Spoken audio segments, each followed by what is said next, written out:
Welcome, everyone. My guest today for this sponsored episode is Stephanie Durflinger, Chief Product Officer at Dark Matter Technologies, to talk about making smart decisions with AI and how lenders can implement this technology, which is a little different than others. Stephanie, welcome to the podcast. Thanks, Sarah. Great to have you on here. I'm excited about this conversation. Let's talk about the implementation of new technology, right? Like specifically AI. What are the biggest obstacles you see that lenders need to avoid as they try to innovate? With AI on implementation, there's, it's of particular importance that people are involved. All the people are involved.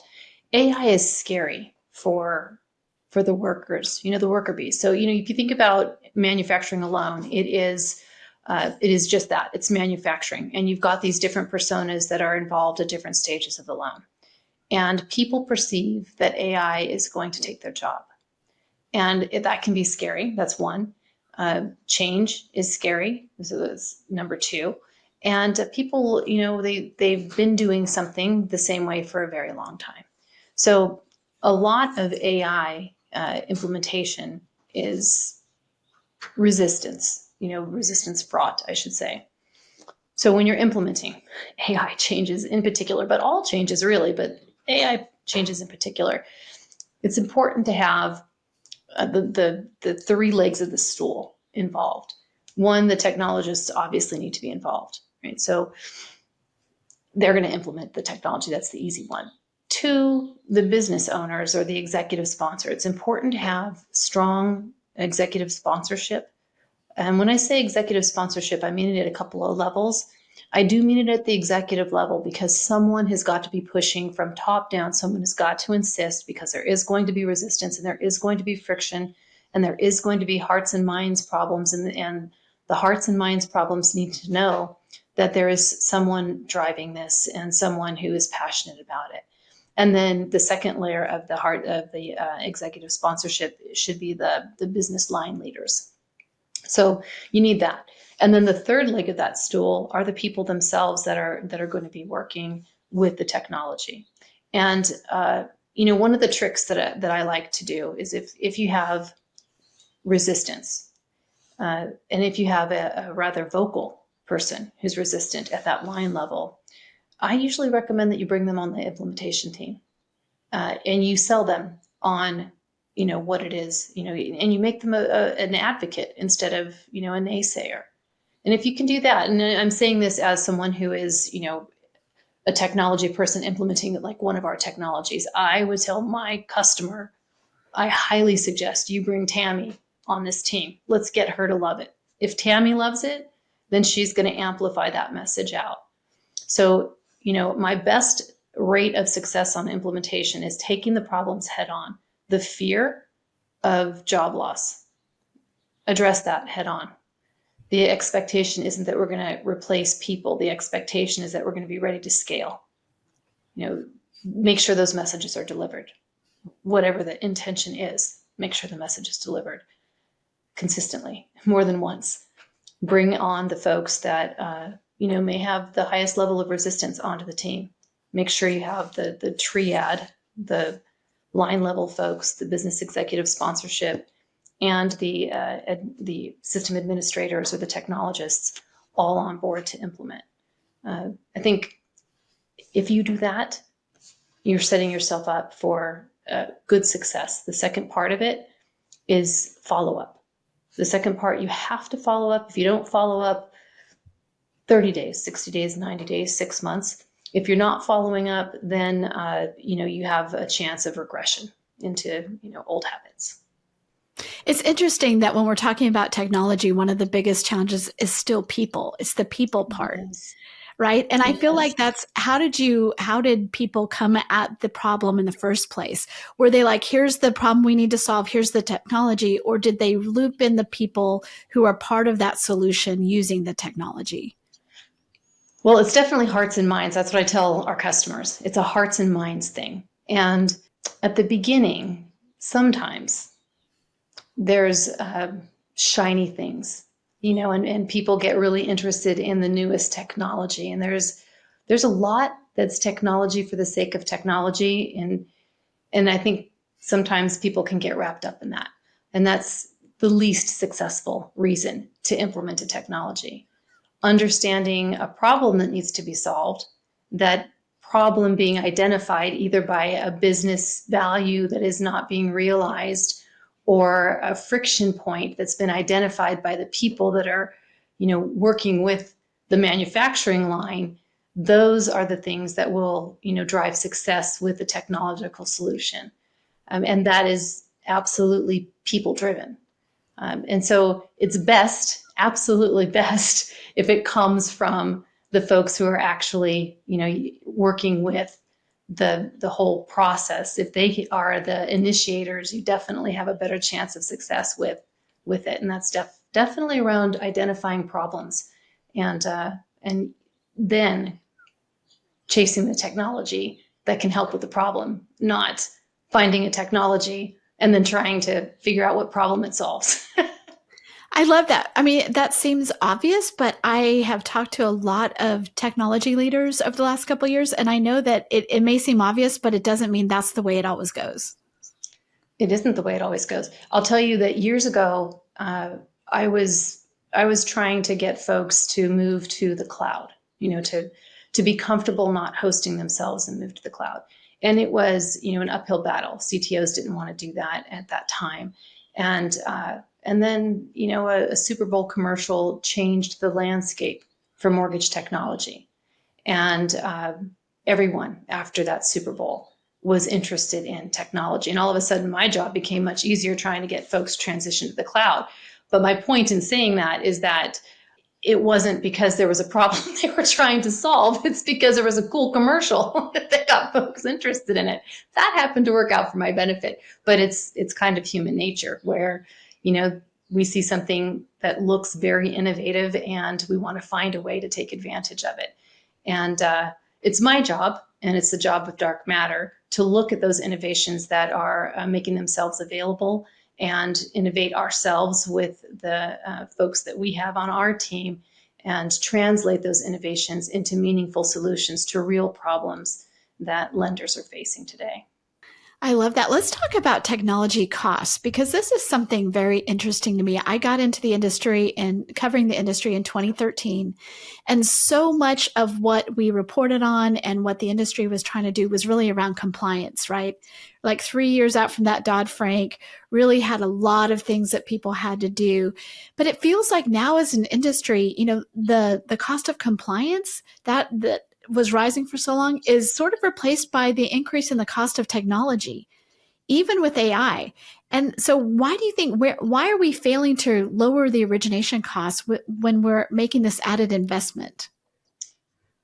I think there's a few different levels. So I want to say pre Dodd-Frank, we were somewhere around $3,000 a loan cost to originate, and then it shot up to around $9,000, and we're somewhere around 12, I think, right now. And that shoot up to 9 had a lot to do with the compliance changes and the compliance cost. And now the shoot up to 12 has a lot to do with technology. I think we've leveled off on the compliance. I don't think we see, huge continuing increases from compliance. And certainly there are increases in technology. It's twofold. One is that we're at the inception point of a lot of interesting technology, and to apply artificial intelligence into the technology space is expensive. It's not cheap. To realize the value takes a significant investment. And it's not just the technology investment, it's also the cost of change. So there's more than the technology itself. There's a process change. There's the hearts and minds change. It's got tendrils in it.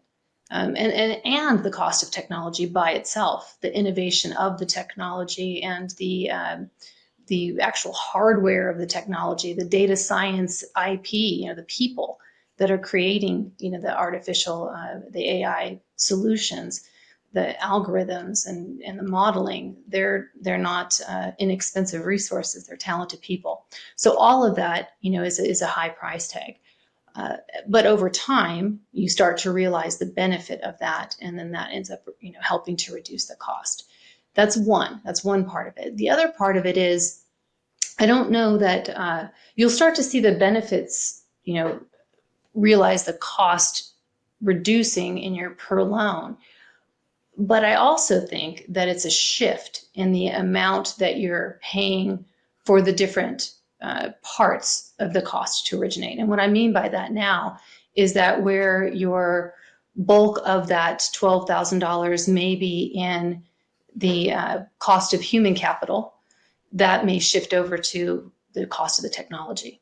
Not to an equal part. You'll have some savings, but a percentage of it is going to be higher on the technology space as you start to implement those technologies, and you see a reduction on perhaps the people that are necessary to produce the results. So I think that's twofold. No, it is twofold. Okay, so we've talked about the cost of technology, but what you touched on there is, and I want to go deeper, is like the value of the technology, and would love to know from you, like, where have you seen material benefit, like specifically improvement in metrics from your clients who are the most successful in their adoption of technology? Well, if we talk about AI specifically, it's in the workflow. It's in the manufacturing process, and it's the workflow automation. So there's a few things that have come into play. There has been for a little bit, business rules, and there's some automation where you can automate like service ordering. That's nothing new. That's been around for a fairly decent amount of time, and folks have been taking advantage of that. The things that are a little bit newer, where we see our customers taking advantage and applying some of the machine learning and the automated learning, has more to do with this. I call it the so what. You have extracted data from documents, you have other incoming data sources, you have a rule set. You also, are able to automate ordering, and you have all this information coming in, and you have, dynamic points in time, and things are changing. And so you can then, as data points change, move that loan into different states, order new services, condition loans, satisfy conditions of loans, recondition loans, and only surface things to a person that are outside of a standard parameter. And that is where folks are seeing the efficiency gains. When a human doesn't need to touch something because we understand what to do with it. And beyond a rule set, we understand what to do with it. We can move it forward. We can perform all the automated services with that and only have it presented to a person when a decision needs to be made. That's where they're seeing the lift.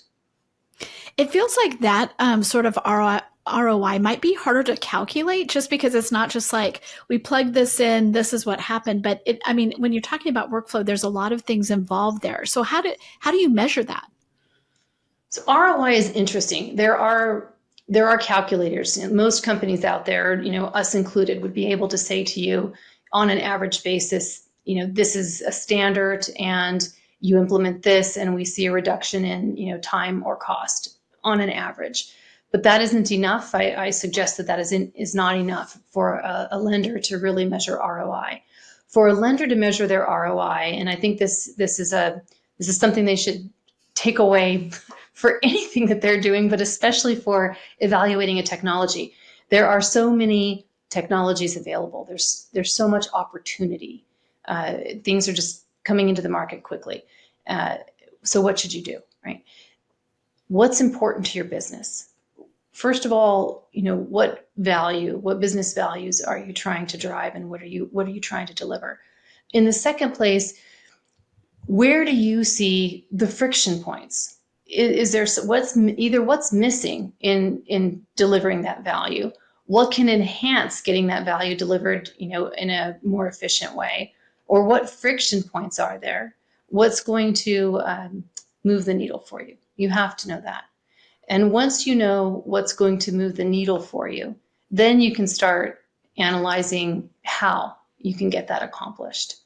And understanding even the intangibles. It's saying that people will be better, they're happier with their jobs, or a borrower is going to be more satisfied, or, some of that can be difficult, to qualify. What does that mean to my business? But if you can assign some kind of empirical evaluation, even if it's relative, this is more important than that. And then you create an equation that says, this is how much I value these different metrics. Then you have something that you can work with. And that has to be applied to your calculation as to whether you pick this technology to pursue or technology B, which is going to give you the lift. You can't boil the ocean. You can't implement them all at one time. So to determine that ROI, you have to have a good understanding of what moves the needle for your business.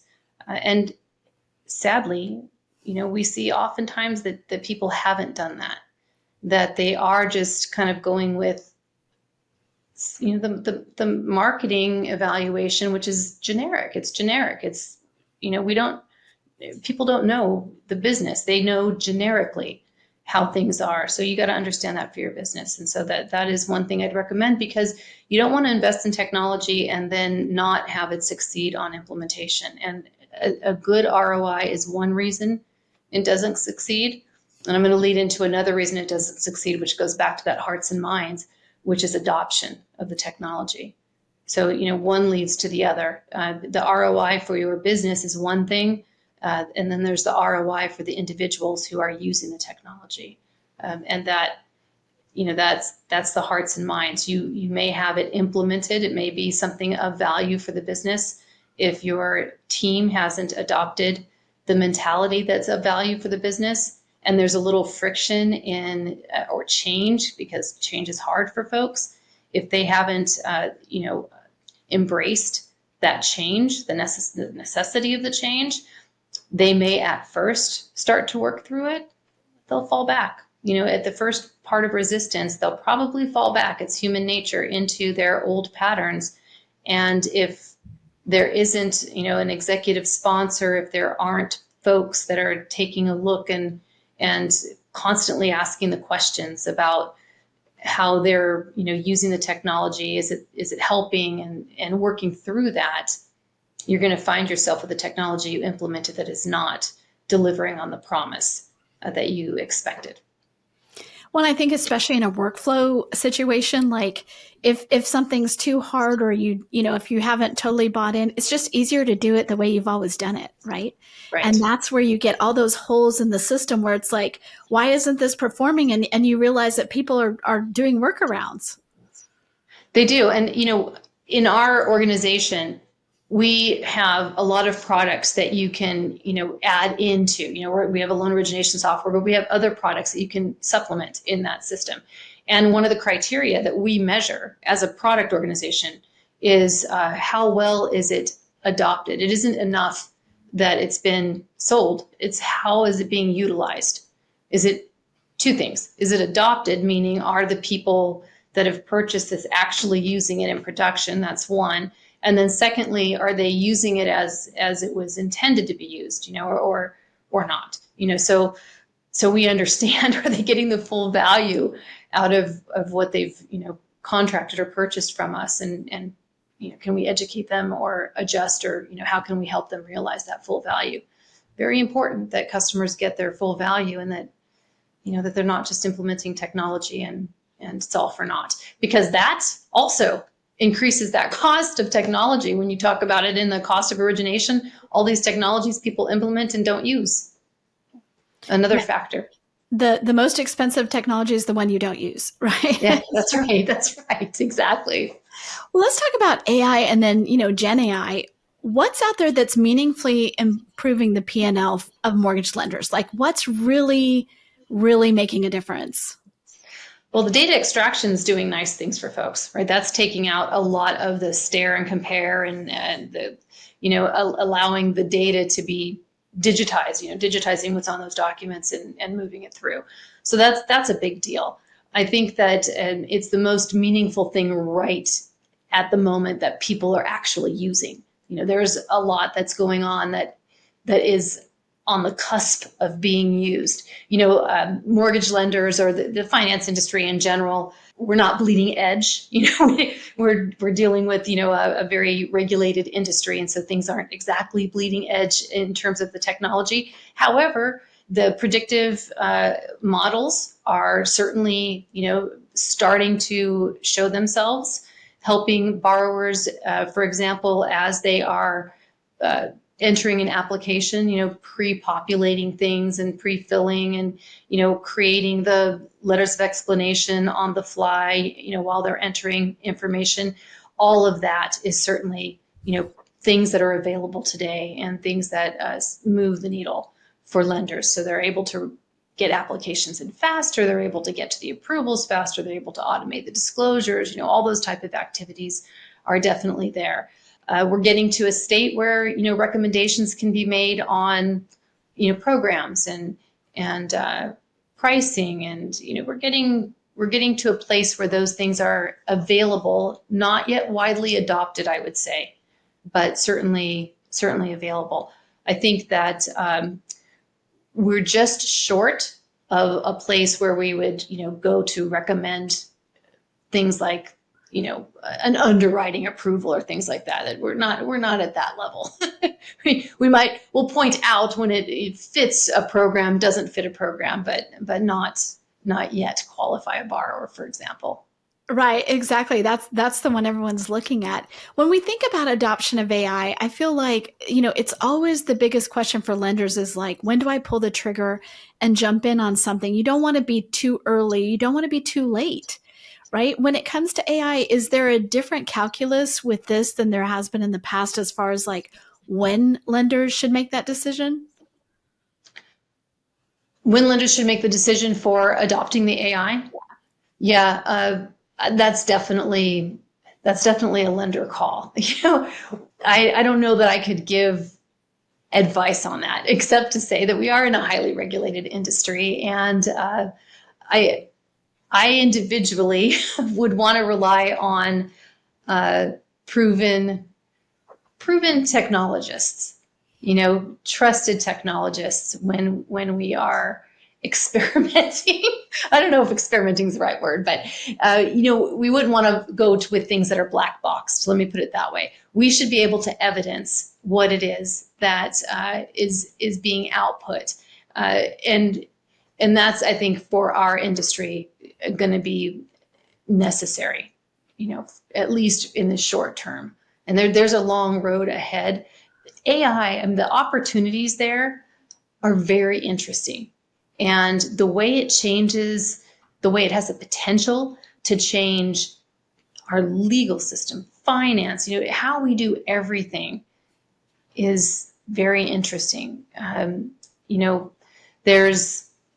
I've attended a few seminars where there's talk about the legality of agents and when they behave on behalf of a human, who's legally responsible. And an agent is like a bot. You could equate that to a bot. And so there's talk of these things already, even though this isn't in the market and it's not applicable to finance at this point. But this is the direction. This is the direction of the technology, and it will make its way at some point, probably a decade from now, into our world. It's not there yet, but it will get there. And as finance and as mortgage industry, I think that we'll be much slower to adopt those type of things, and we should be. I appreciate the caution, even though the excitement tempered with a caution there. Well, what should lenders be doing today, right? What can they do now to ensure they keep up with this as it's moving so fast? I think that the best thing to do is understand opportunity. So look to the industry technologists to understand what is available. Keep in touch with your own business needs and understanding what the problems are that you want to solve. I think that's, the critically important thing. And, be curious and look for technology solutions to solve your problems. And as a hobby, look at the neat, shiny things, but, solve real world problems. Another area of focus should definitely be on data. Data is going to feed the future. It's already feeding the future. The future is here now. So making sure that your data is of quality, bad data in is going to equate to, bad results down the line. So having a data governance plan in place now, and looking at your source data is a step you can definitely take to ensure whatever opportunity in the future presents itself, you'll be ready to take advantage.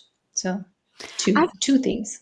Two things. When I've been doing these interviews for years, just on different topics of technology, data always comes up. Data has been coming up for like 10 years, but yet I feel like there's still so much there. And we've been creating data all this time, right? Lenders have been, processing data. There's still all this data. So it's just like the never ending data thing.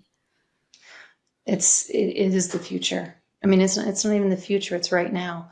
And it's going to be connected. At some point, it'll be connected from the primary through the secondary market in a meaningful way. And having the data, the quality data is going to reduce so much, error and fraud, and it'll, add so much value into the system when we have quality data. I think it's fantastic. And I look forward to that day, actually. It's going to give so much opportunity for us.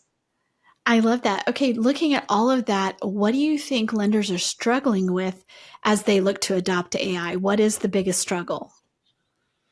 Understanding. Okay. It's nebulous. It's not easy to understand. It's not easy to wrap your arms around. I mean, I just talked about agents and bots and legality of a machine making a decision for a person. I mean, it's not easy. It's not an easy thing to wrap your mind around. So I think that's probably the most difficult. The other is that it's expensive. Right now it's not cheap. So you get two things at play. It's not easy to understand, and if you want to understand it, it's going to cost. it's a huge investment, and on top of that, it isn't black and white. It isn't 1 + 1 is 2, and it predicts things. It's not definitive. So that's hard. That's harder, especially for people in our business, because, we're used to numbers and we're used to things literally adding up. And when you have something that might give you something different when you ask it twice, and it's really predicting, it's hard to wrap your mind around. Yeah. So. I didn't even think about that. Just that, I mean, obviously I know we have to have things add up, right? Lenders have to have things add up, but just the nuance there with AI it introduces a whole nother thing. It's a different way of thinking.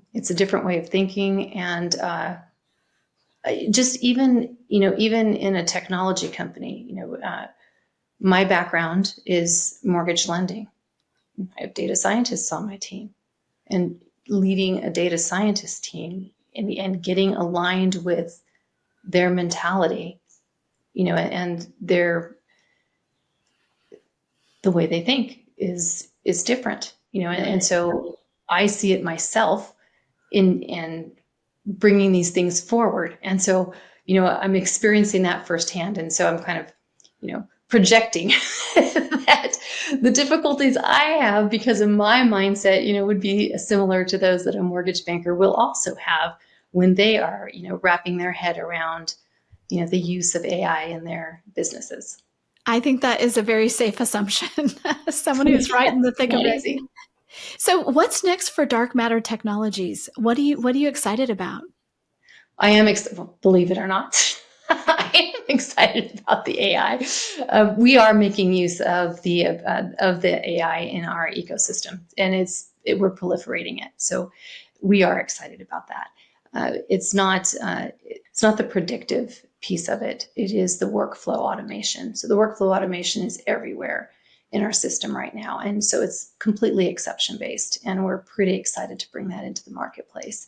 And it is bringing, we used to call it bringing the loan as far left as possible. And we're pretty far left on bringing that loan. And so that is exciting to me. We also just are bringing out to market a servicing system. And so we'll be able to bring together the primary and the secondary market. So now bringing the product and into the secondary market also, and tying it together. We're really excited about that as well.